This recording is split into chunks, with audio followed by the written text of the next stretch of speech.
on. I'll just take that as a statement. Good evening, Mr. DSouza. My name is Tommy Raskin. I'm a freshman here. I'm in the Amherst Political Union. It's one of the groups that put on this event. We want to thank you again for coming out. After World War II, the white middle class soared to prosperity as a result of bills like the GI Bill. And African Americans who were coming home from war didn't get those benefits simply because they were African American. The U.S. Department of Veteran Affairs denied African Americans access to those benefits simply because of their race. And you are correct in saying that no one today dealt with that particular issue. With that being said, however, there was wealth amassed as a result of those programs that still exists today. And when I think of your example about an individual who works as a janitor and sees people dining in a beautiful cafe walking home from work, I want to ask you, do you think any of that indignation, given certain circumstances, might actually be justified simply because there have been systematic blocks in people's way throughout American history, not ending with slavery, not ending with the Jim Crow laws, not ending, some would say even today, we still have housing discrimination, all of which is to say, you found that during the Cold War era, there was a massive boom in the white middle class's prosperity, and you just didn't have that among African Americans, not because they weren't meritorious, but because they were discriminated against. That's my first question. If you don't mind, I just want to ask you one more about the enemy from within. If you look at pages 48 and 49 of the 9/11 Commission report, you find that the reasons as to why there's this torrent of anti-Americanism in the Islamic world has absolutely nothing to do with homosexuality. It's because the U.S. has been over there in Saudi Arabia with U.S. bases in the Arabian Peninsula after the first Gulf War. We instituted sanctions against the Iraqi people, which led to the deaths of thousands upon thousands of people before children, before the U.S. invasion of Iraq. People over there are mad that we've supported despots all throughout the Middle East, like our support for Hosni Mubarak in Egypt. Don't you think that that might be a more compelling explanation as to why there's this torrent of anti-Americanism in so many parts of the Middle East? Thank you. Amen. All right. Hallelujah. Well, first of all, Iraq, I thought, had nothing to do with 9/11. When Bush invaded Iraq, there was a chorus that said, the Iraqis have nothing to do with 9/11. Why are you invading Iraq? But now apparently I hear from you that the long effect of sanctions from the first Gulf War was in fact creating Islamic militancy in Iraq. Actually, I think you're wrong about that. I agree with the view that Iraq had nothing to do with 9/11. So here's what I'm getting at. I don't really want to, I've read the 9/11 report cover to cover, including pages 48 and 49. Bin Laden himself issued an open letter to America dated 2002. You might discover the motives of Bin Laden a little better from reading Bin Laden than from reading the 9/11 report. Right after the 9/11, Bush called the terrorists cowards. There might have been a lot of things, but they weren't that. Very often, if you want to understand people from another culture, listen to them. Don't just listen to your own prejudices. So I agree, it may be discomforting for you to think that the radical Muslims are upset not merely at American soldiers in Saudi Arabia, but also about the massive spread of American popular culture into the rest of the world. Right now there's a powerful idea going across Asia, Africa, and South America which says modernization, yes, Westernization, no. This is not Muslims. These are Hindus and Confucians, and these are all kinds of people who say we want modernity, we want technology, we want cell phones, we want iPads, but there's a lot of things about Western culture we do not like. When the Sochi Olympics were happening recently, there was a quotation attributed to Putin where he said, gays are welcome, but leave our children untouched. I mention this only to suggest that this is a widespread attitude in non-Western cultures. You may not like it, but part of education is being willing to listen to things that you don't like and trying to figure out what you do about them. So the worst kind of ethnocentrism is to project your own fantasies about other cultures onto them. So you don't want America to invade Iraq? Don't pretend that's what upsets the Muslims. That's what upsets you. So protest all you want. You don't like the World Trade meetings? Go protest against them. But you won't see a lot of Indians and Chinese protesting over there, except maybe Arundhati Roy. But the truth of the matter is most Indians and Chinese like foreign companies and stand in long lines when Nike and Oracle hire.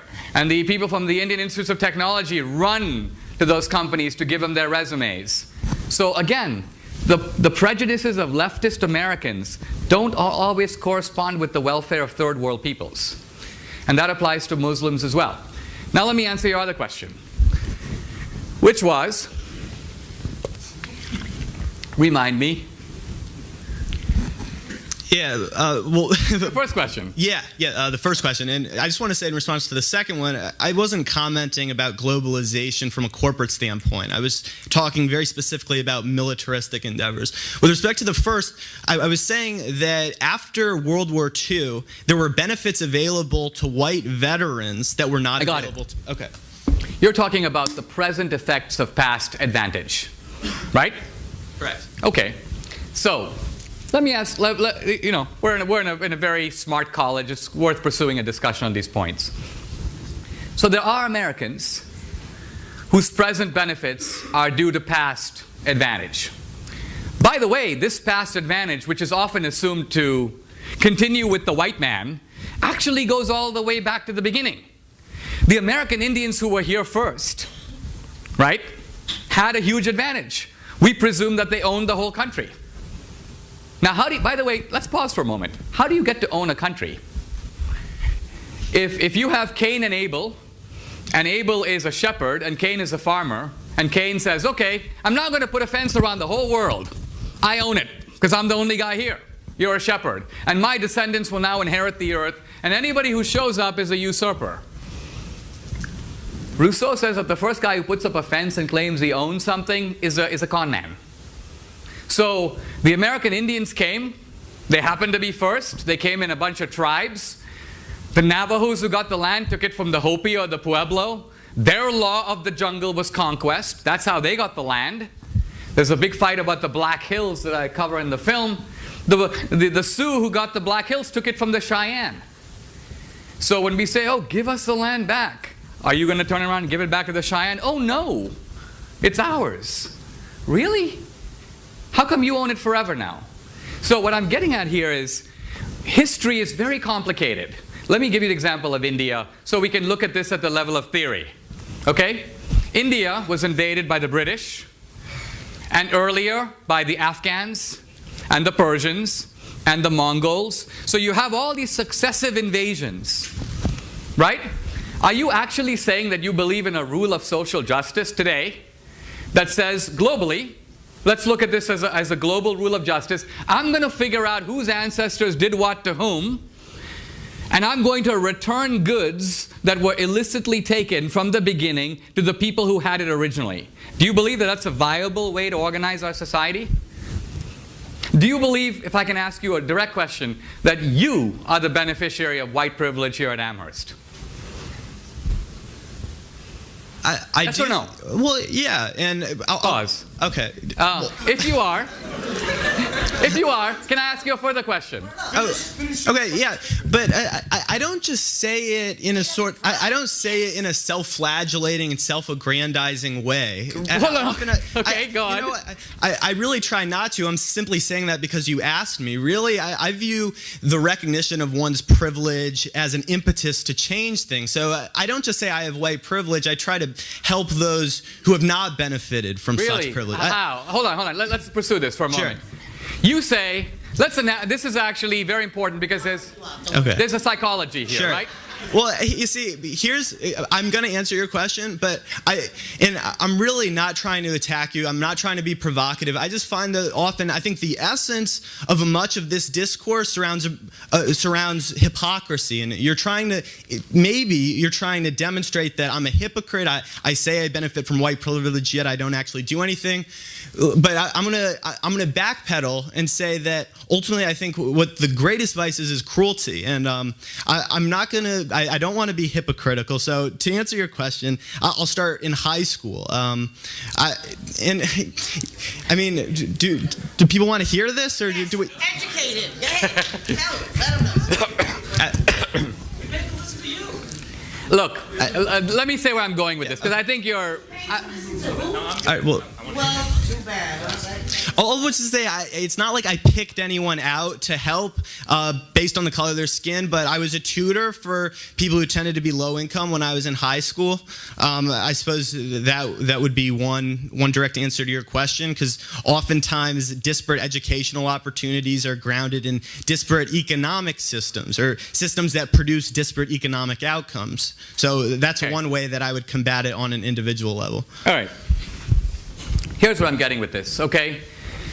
One of the benefits of a good education of reading people like Nietzsche is you begin to understand how deep the human desire is for moral self-exculpation. Moral self-exculpation. Now, you say, and I didn't say this, you said this, I'm a beneficiary of illicit white privilege, okay? Illicit? Well, isn't all white privilege illicit? Is it deserved? Well, in this current system, there is legality. I mean, illicit means immoral. Okay, then immoral white privilege. Yeah. Okay. So then if I were to say to you, there are surely many deserving minorities who would like to come to Amherst but have the inherited disadvantage of American history. Therefore, since you are an acknowledged beneficiary of illicit privilege, would you be willing to step aside voluntarily, putting your own moral mouth where your self-proclaimed virtue is, and give your seat, not my seat. I realize you may be super generous with other people's advantages and favor affirmative action, so other white kids who apply to Amherst are turned away to open spaces for minorities. But I'm not talking about you acting out your virtue on them. I'm talking about you acting out your virtue on you. Mm-hmm. Are you willing to give up your illicit seat that you don't deserve here at Amherst to make room for a disadvantaged minority? Yes or no? Okay, well, let me start here. I don't know how you got on the topic of affirmative action. By following the logic of your... No, I never said specifically that I think that race-based affirmative action is the best way to rectify the systems of injustice that... Why don't you practice it by stepping out? And why don't you go to the registrar tomorrow and tell him you want to withdraw from Amherst? Are you listening to what he just said to you? Get on. Yeah. I'm listening. Think about it. Go ahead. Okay, well, I mean... Look, I'm only continuing to engage because you continue to engage with me, and I do want to hear other people's questions. But in response to that, again, what you're trying to demonstrate is that everyone's hypocritical. As someone once said, that we're all dirty up to our arms, right? We're not all perfect. None of us is perfectly morally consistent. Now, I've said absolutely nothing about affirmative action.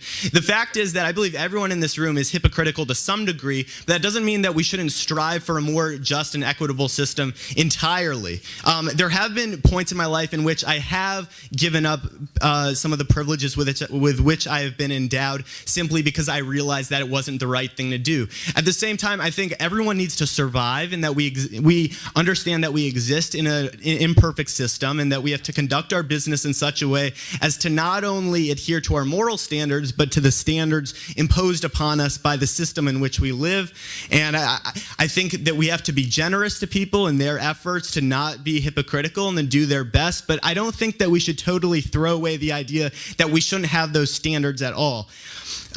So that's my response to you, but I would still like a response to my question regarding the inequity that I talked about with the U.S. Department of Veterans Affairs. That is wealth that is passed down, and it's documentable wealth. The same way that the wealth created, or the wealth stolen as a product of slavery, was also documentable wealth. We have numbers that demonstrate precisely how much wealth was stolen, and that's money that in some way could be given back. Now, if we're saying that it's absolutely impossible to give that money back because it's too hard to trace, we'd have to give money to the African tribes, we'd have to give money to people who no longer exist. That's absolutely fine, but we have to understand that we haven't really come to terms with that injustice that's been perpetrated, and if we are admitting that no one that no one is perfectly entitled to absolutely everything that their ancestors had stolen from them, then we also have to accept that there are people today who benefit from the fact that their parents and grandparents profited from this immoral system. And the way to deal with that is with a social safety net that enables everyone to thrive. I'll leave you there. Yes. Well,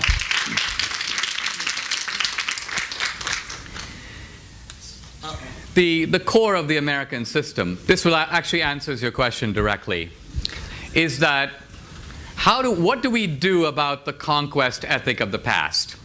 And here there are two options. There are two options. One option is we establish equal rights under the law. That was the solution of the civil rights movement, that we have had race-based discrimination, we've had racial hierarchy. Let's stop. Let's treat people according to the color of this, according to the content of their character. Equal rights under the law. Equal rights under the law. The other option, which you're defending, is you could essentially call it, let's correct for history. Let's correct for history. Let's try to find out who are the people in possession of stolen goods, and let's return it. Now, the first thing I'm trying to say is, this is a hugely controversial principle because it actually involves wrecking the freedom of a free society. You basically have to put it frankly, if we were to carry that out, go into people's homes and take their stuff. Take their furniture, take their cars. You don't seem to have even the guts to do that. You don't have the moral self-confidence to do it yourself. It may be, if I am advocating a rule of social justice and I'm advocating it for the whole society, before I persuade everybody else, let's say I'm a Christian and I believe everybody should give 10% of their wealth to help the poor. And I go, you know what? The Bible says this, the Bible says that, everybody should give 10% of their wealth to help the poor. And somebody says, Dinesh, are you giving 10% of your wealth? And I'm like, actually no, but I did do some tutoring. And you go, wait a minute, aren't you advocating, aren't you saying that there is a moral duty to do this? Why don't you do it? Before you convince us, you do it. And you're like, I don't think I should do it because society is extremely complex, and I don't think I should do it unless everybody else does it. No, either you believe in it and you do it. Once you've done it, you might impress us. And then you might convince the rest of us that our wealth is also ill-gotten. But you can't do it. And I'm not trying to indict everybody of hypocrisy, only you. Because you're the one who said, I'm the beneficiary of illicit privilege. So you're a really good starting point, because I'm asking, if you're in possession of stolen goods, why aren't you willing to return them? So that's why fundamentally I see your charity. You know, during the Civil War, there was a guy who goes, I'm very happy to give, I've given 3 cousins to the war and I'm ready to sacrifice my wife's brother. That's basically your ethics. You're willing to have social justice if other people pay, but you're not willing to pay. So that's the problem.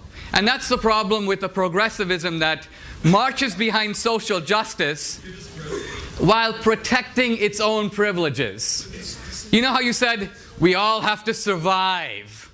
Really? You have to be at Amherst to survive? You don't have to be at Amherst to survive. You have to be at Amherst to benefit. You have to be at Amherst because you're getting opportunities at this college that many other people are not getting. So if you say you believe in equal opportunity, you're a hypocrite, because you are taking advantage of opportunities unavailable to others. But for you, this hypocrisy is fully justified because you are militating on behalf of the poor. But if you are against privilege, this college is privilege. So there's a glaring hypocrisy, and you will never turn your moral mirror on yourself to say, what am I doing about it? That's my point. For you, society should act before you do, to enforce your moral code. Let's take a couple more questions.